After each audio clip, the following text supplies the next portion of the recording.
Bem, nós vamos no segundo bloco explorar um pouco mais as questões que você levantou em relação ao Estado, o papel do Estado, a situação da economia do Brasil, os desafios. Mas antes de encerrar ainda esse primeiro bloco, eu gostaria de ouvi-lo a respeito daquilo que faz parte da sua visão de mundo na perspectiva da esquerda. A Fundação teve a possibilidade de publicar esse livro de Geoff Eley, Forjando a Democracia, que é um balanço da esquerda europeia de 1850 o ano 2000. É um balanço, inclusive, a respeito da crise que a esquerda hoje vive na Europa. Nós também tivemos aqui na Fundação a oportunidade de também publicar o livro de Nils Castro, As Esquerdas Latino-Americanas em Tempo de Criar, que é um balanço da perspectiva da esquerda na América Latina. Como é que você vê a esquerda nesse início do século XXI? Os ideais do socialismo pensado no século XIX ainda estão de pé ou nós já estamos vivendo uma mudança tão profunda no capitalismo que implicaria olhar o socialismo noutra perspectiva? Eu vejo a esquerda latino-americana, principalmente, muito inovadora, enfrentando novos desafios sobre novas perspectivas, né? A própria vitória, né, de governos progressistas de esquerda, né, na maioria dos países da América Latina, os principais, né, basta dizer que no Chile, no Brasil, na Argentina, né, para dizer aqui, 3 países da América do Sul, certo? E depois no Peru, na Bolívia, na Venezuela e no Equador, certo? E Uruguai, governam, né, partidos, né, em movimentos que se inspiraram e se inspiram no socialismo democrático, se inspiram na esquerda, assim, de maneira geral, certo? E inovaram, né? Porque inovaram na agenda, né? A agenda da esquerda ficou uma agenda contemporânea, uma agenda da nossa época, do espírito da nossa época, combater a pobreza, né? Combater a miséria, certo? Resgatar a soberania não só estatal, sobre recursos naturais, sobre a política econômica, certo?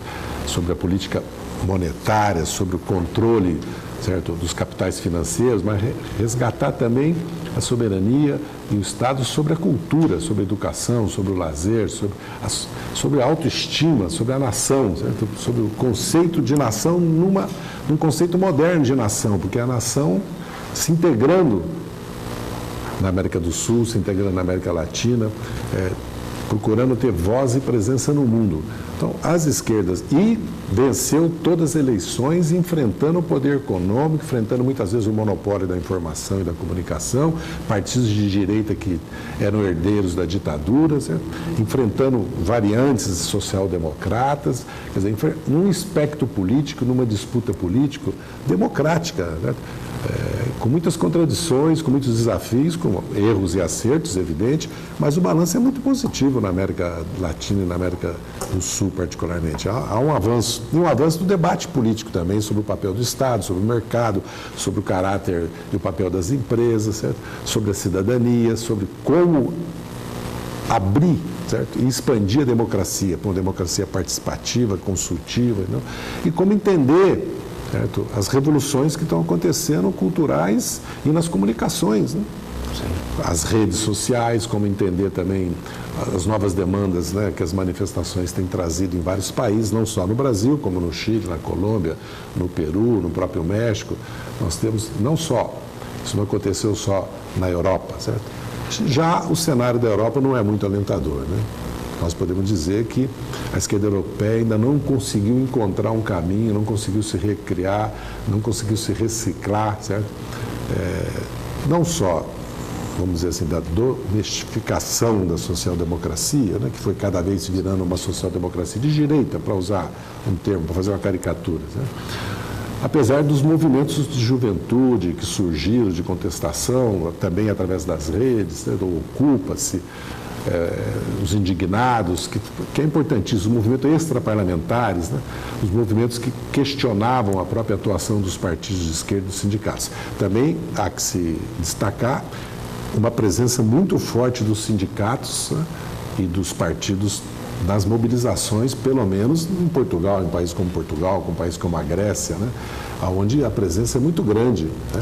E também uma presença forte ainda dos partidos socialistas, por exemplo, na França, que venceu a eleição, apesar da quase inacreditável posição do François Hollande e do socialista com relação agora, por exemplo, à proposta americana de fazer uma intervenção militar na Síria, que não é aceita nem pela opinião pública norte-americana, não foi aceita pelo parlamento britânico, não é aceita pela União Europeia, pelos ministros de Relações Exteriores da União Europeia, certo?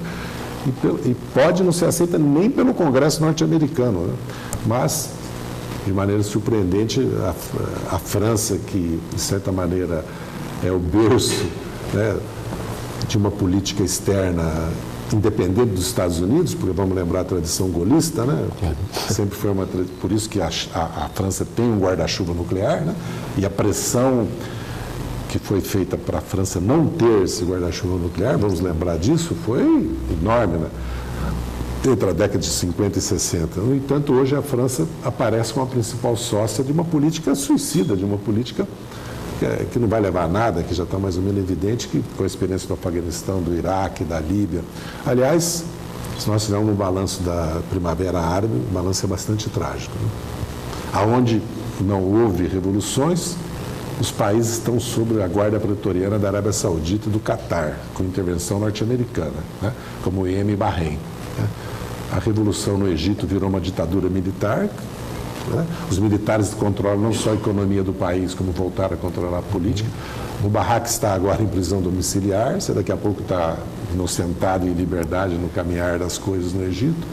A Líbia, ninguém mais fala da Líbia, né?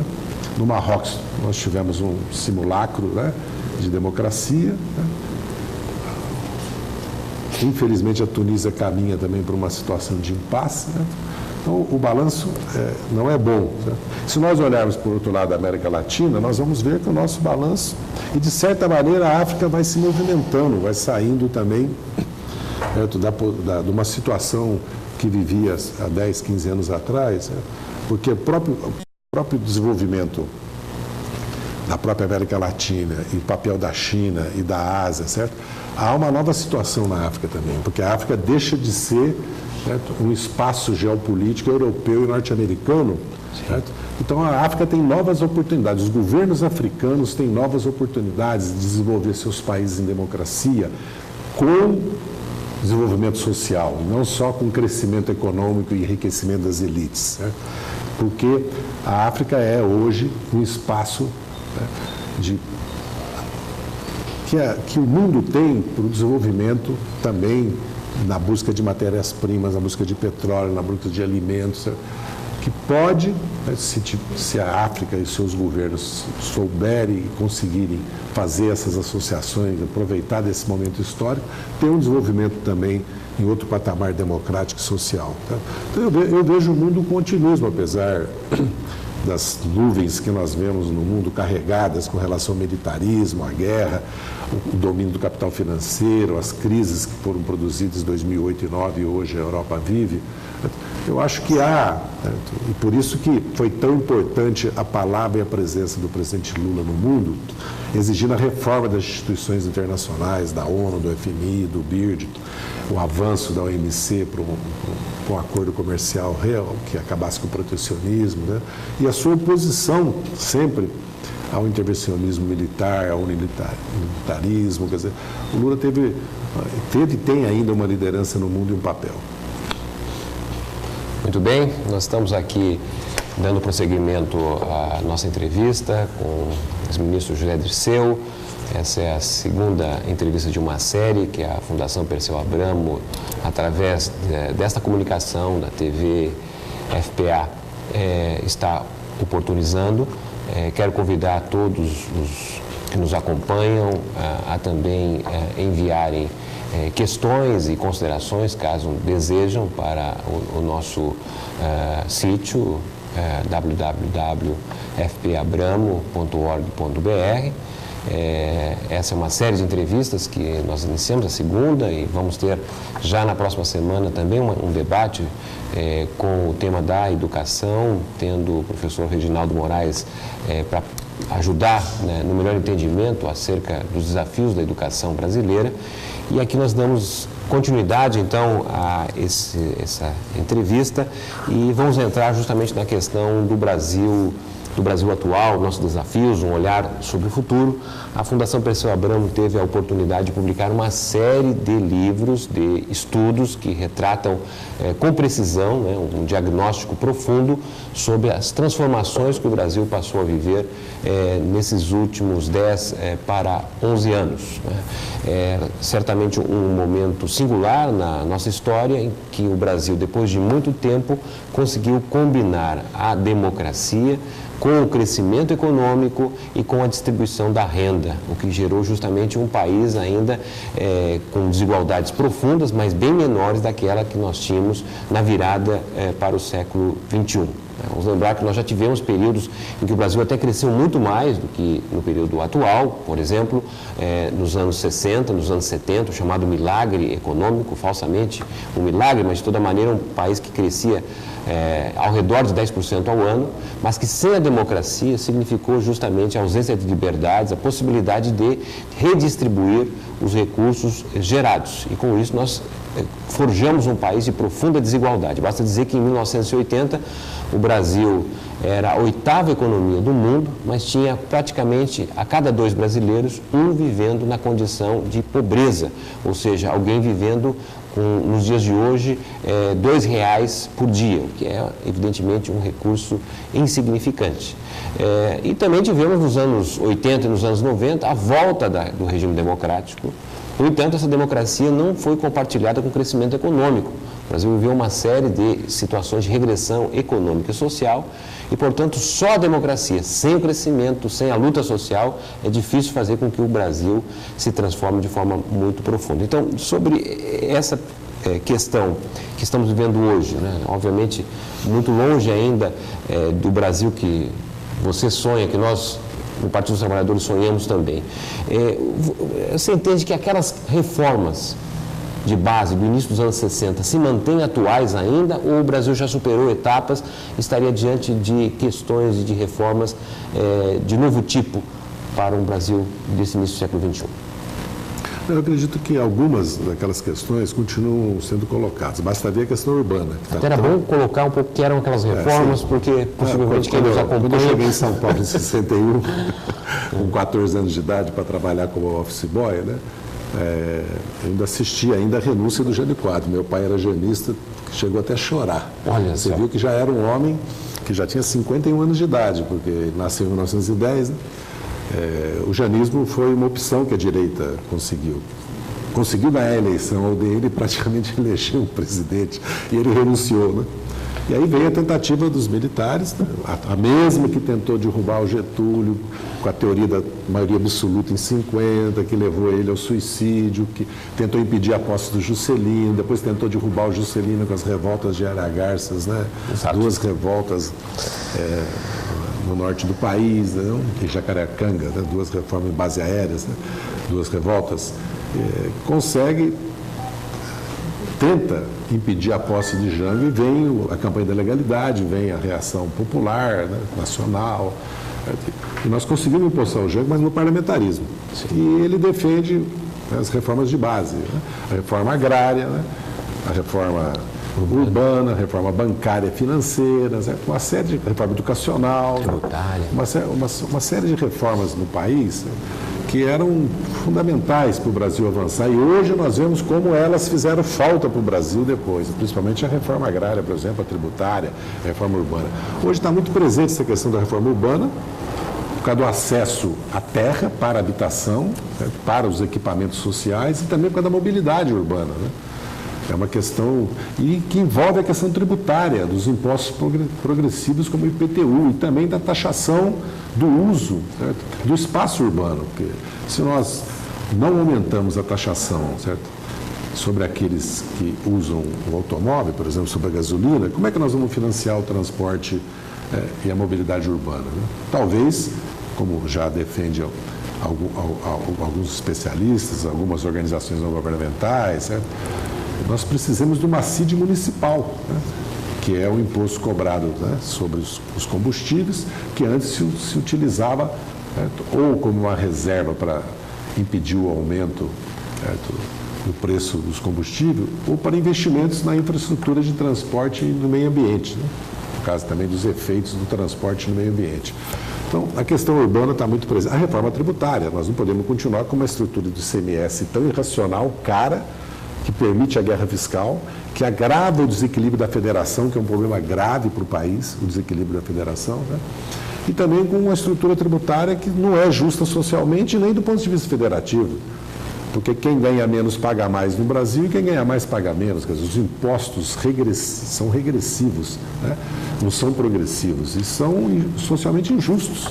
Então, o Brasil precisa de uma reforma tributária, de uma reforma urbana e precisa de uma reforma política, como nós já falamos, que era uma questão também, tanto é que o país foi com um plebiscito sobre o parlamentarismo e o presidencialismo em 1963, que venceu, como em 93, largamente o presidencialismo, né? Então, há reformas que estão presentes na vida do país hoje e eu acredito que... Porque se nós precisamos de recursos, porque muitas vezes nós entramos nessa discussão que a carga tributária no Brasil é alta, 34,5%. Né? O problema não é que ela é alta, o problema é que ela é injusta. Né? O problema não é que ela é alta, o problema é que ela não é direcionada para os fins mais importantes que o país tem, que é a educação e o desenvolvimento científico e tecnológico, a saúde universal e a educação universal e gratuitas, que é o SUS e o nosso sistema público de educação, e a questão do transporte e da mobilidade, que hoje são as grandes prioridades que o país já identificou, que o país já gritou nas ruas, inclusive, que precisam ser atendidas. Ora, se nós pagamos 5, 6% do produto interno bruto do Brasil em serviço da dívida interna, por causa da questão da nossa taxa de juros, que é reconhecidamente, não vou nem falar dos spreads bancários, falando da taxa de juros, da Selic, certo? Que é alta, certo? Mas, por outro lado, o cidadão tem que saber, eu quero repetir isso, que eu tenho dito em muitos espaços, que o Brasil é um dos únicos países da América Latina que tem um sistema de previdência que cobre de maneira razoável mais de 25 milhões de brasileiros, e que tem um sistema de proteção ao desempregado, um seguro-desemprego, e que tem um sistema de atendimento à pessoa com necessidades especiais, né? A criança, para impedir o trabalho infantil, que é a lei orgânica, a pessoa da terceira idade, o idoso, que é a lei orgânica de assistência social. No Brasil, todas as pessoas com 70 anos têm uma proteção. E a Previdência Social tem um papel econômico, que distribui renda, cria mercado interno, desenvolve a economia local. Certo? E o Brasil, certo, é um país, certo, que tem um combate à pobreza e à fome real, que é a Bolsa Família. Certo? Nós temos uma merenda escolar, certo, que atende a dezenas de milhões de crianças no Brasil. Temos um sistema único de educação que precisa melhorar muito a sua qualidade, e esse é o desafio. E nós estamos avançando, porque se nós olharmos a aprovação dos 75%, né, dos royalties, para falar de maneira assim, grosseira, e 25% para a saúde, a presidenta insiste em 50%, mas por enquanto é 25% para a saúde, nós vemos que nós conseguimos uma fonte de financiamento. Isso ontem, a presidenta sancionou essa lei, que foi uma grande vitória, que ela se comprometeu logo após as manifestações com a sociedade brasileira, com o povo brasileiro, com a nação brasileira. Né?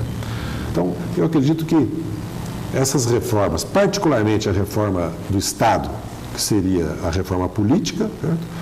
A reforma do próprio Poder Judiciário, que nós avançamos muito, porque nós criamos o Conselho Nacional de Justiça, que é o controle externo, avançamos numa série de institutos que hoje o Supremo Tribunal Federal, como a cláusula vinculante e outros que têm à sua disposição para agilizar a justiça, para evitar, né, que a justiça seja lenta e injusta, certo?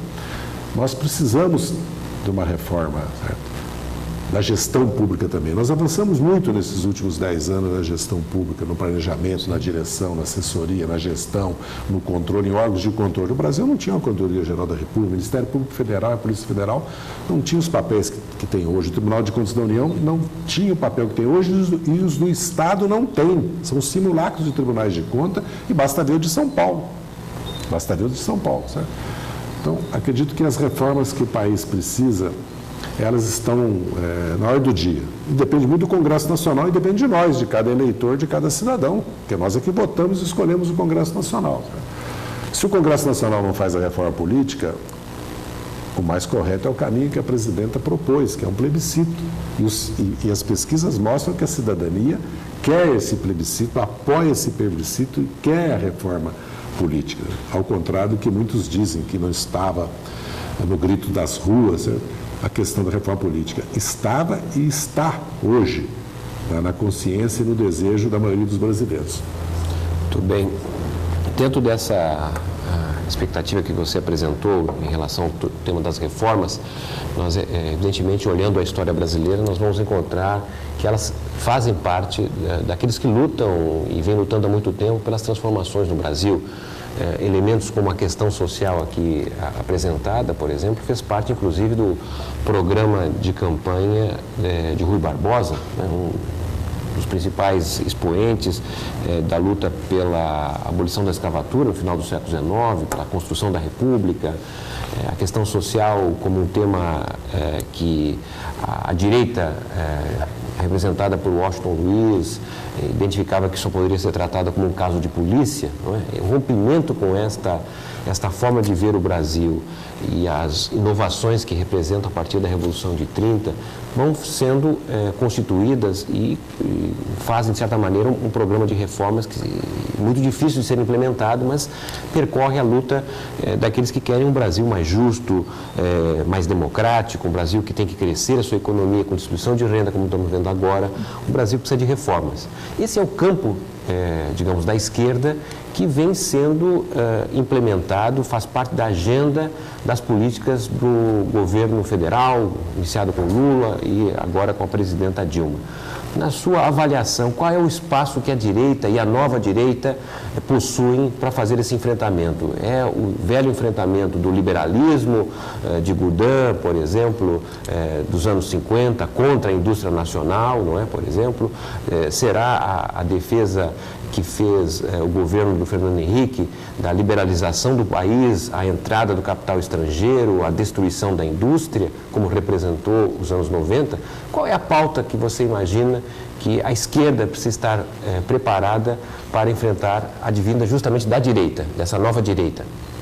Eu acredito que o PSDB, né, e a coalizão de direita que ele criou com o PFL, hoje DEM, e depois acabou obtendo a adesão do PPS, que é o núcleo da coalizão de governo, como sempre acontece, né? O nosso núcleo tem que ser, deve ser o PT, o PCdoB, o PSB e o PDT, né?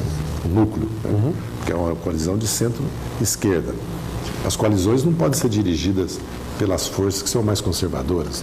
E eu não acredito que, apesar que eu li hoje que um dos próceres aí, um dos membros da direção do PSB, diz que nós somos refém, né, do conservadorismo da nossa coalizão, não é verdade, né? A nossa agenda, a nossa pauta para o país, esses 11 anos quase, é uma agenda de centro-esquerda, progressista e reconhecida como tal, não é uma agenda dirigida pelas forças conservadoras. O liberalismo, a desregulamentação, a privatização, o Estado mínimo, certo? A senhoria do mercado, foram a doutrina que foi colocada, foi a doutrina e foi colocada em prática no governo do Fernando Henrique Cardoso. Não foi mais profundo por causa da própria oposição das forças produtivas no país, da burguesia industrial, do próprio sistema bancário brasileiro, que é um sistema nacional. Aliás, um dos poucos que restou nos países da América Latina, que nós temos um sistema nacional. Lógico que é imbricado, interligado com as finanças internacionais, vive sobre a influência, até porque o Brasil é um país com liberdade de movimento de capitais, certo? Em certo sentido excessivo, mesmo hoje, nós devíamos ter mais controles de capital para impedir isso que acabou de acontecer com o nosso câmbio agora, por exemplo, que já pré-fixaram o preço, precificaram, né? Sim. O dólar já, que nem aconteceu ainda a saída dos Estados Unidos do estímulo monetário, certo? E já aqui começaram mesmo. Tanto é que o dólar já voltou a 2,20. Então eu acredito que a direita brasileira está sem discurso nesse momento, ela está com o discurso do passado, né? Primeiro, ela não consegue pensar o Brasil como que ele é, né? O Brasil é um dos maiores países do mundo, não só em população, em território, em riqueza, mas também já do ponto de vista cultural, do ponto de vista de presença política, do ponto de vista econômico, do ponto de vista de comércio externo. E o Brasil tem um papel, uma liderança na América do Sul, na América Latina, que advém dessa própria posição do Brasil, da própria realidade. Não é só geopolítica, mas também econômica, cultural e política. O Brasil é uma grande nação. E a direita brasileira não vê o Brasil assim. Tem sim complexo vira-latas, não consegue ver o Brasil. Portanto, não tem políticas externas nesse sentido. Falta a ela, certo? Esse sentimento nacional. E falta o sentimento popular, que ela é avessa, certo? Ao povo. É elitista. E o PSDB se caracteriza, aliás, as pesquisas mostram que o povo vê o PSDB assim, um partido elitista, porque no governo, certo, não fez, certo, a revolução social que nós fizemos nesses últimos 11 anos.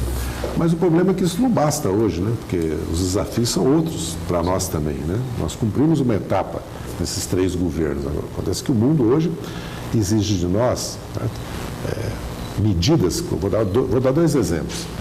Nós estamos com esse problema na balança externa do país.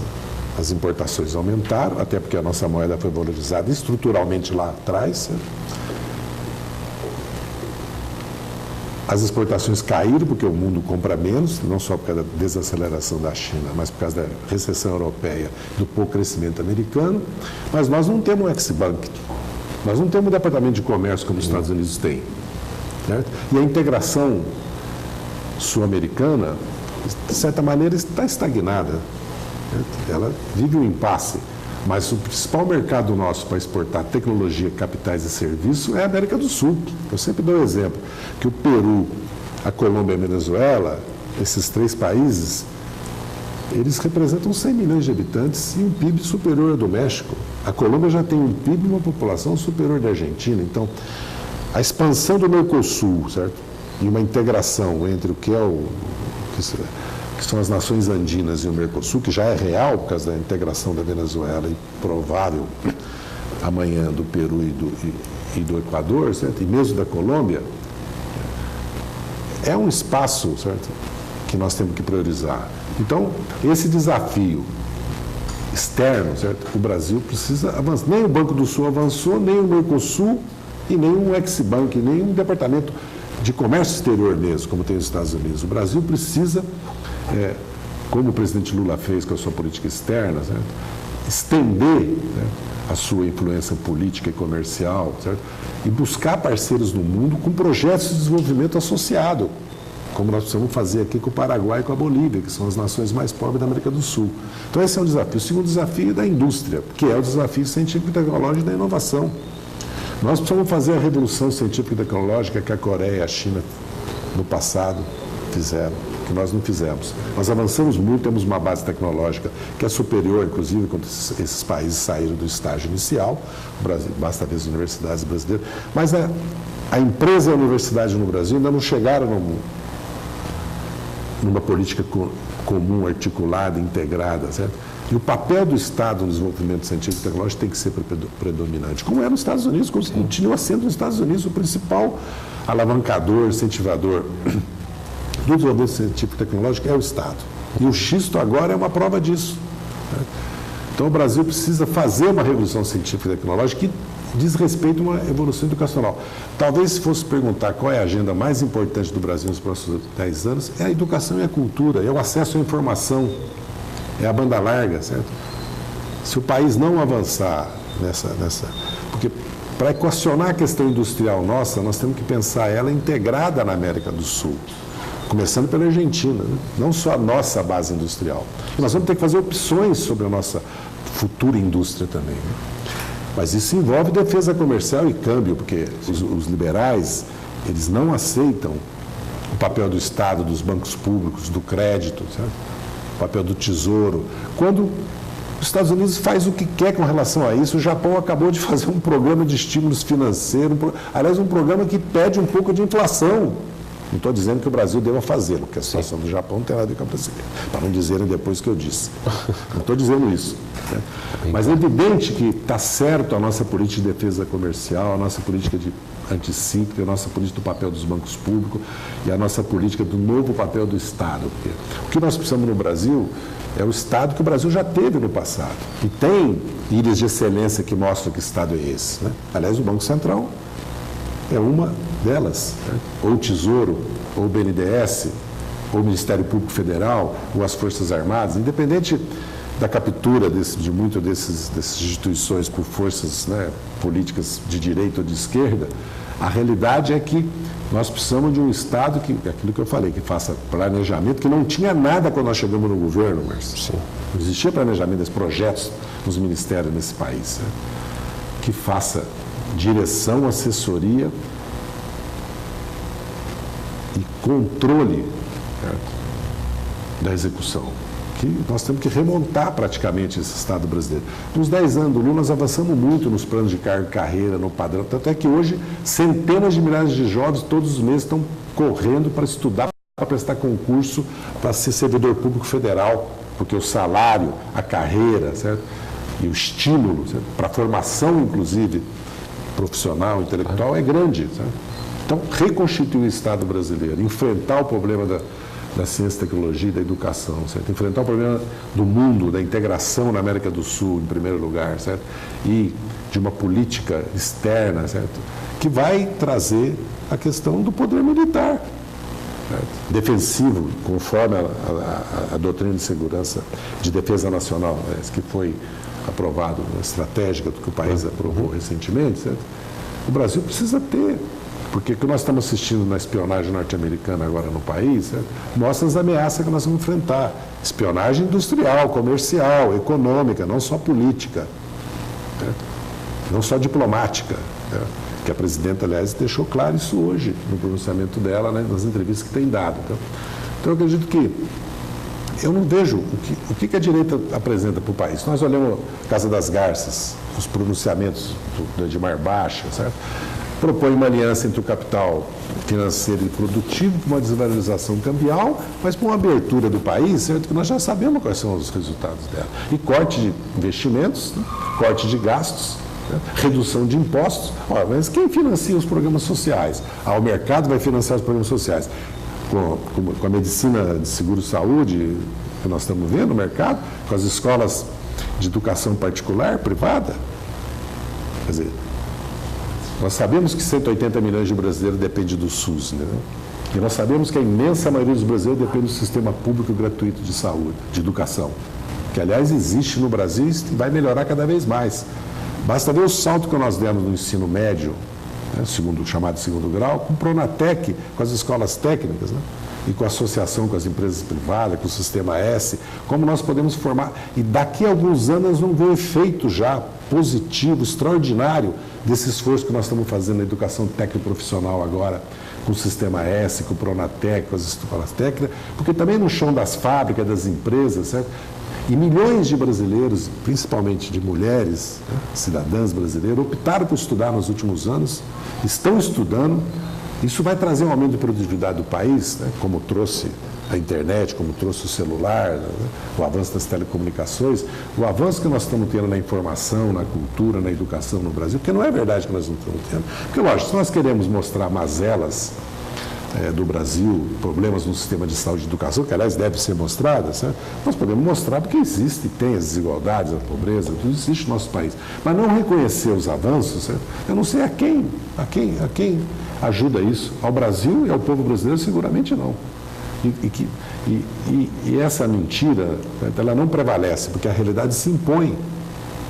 Que há uma melhora na situação de todo o sistema educacional de saúde do Brasil, apesar que os desafios são ainda grandes, eles precisam ser enfrentados. E estão sendo enfrentados porque as propostas estão sendo colocadas.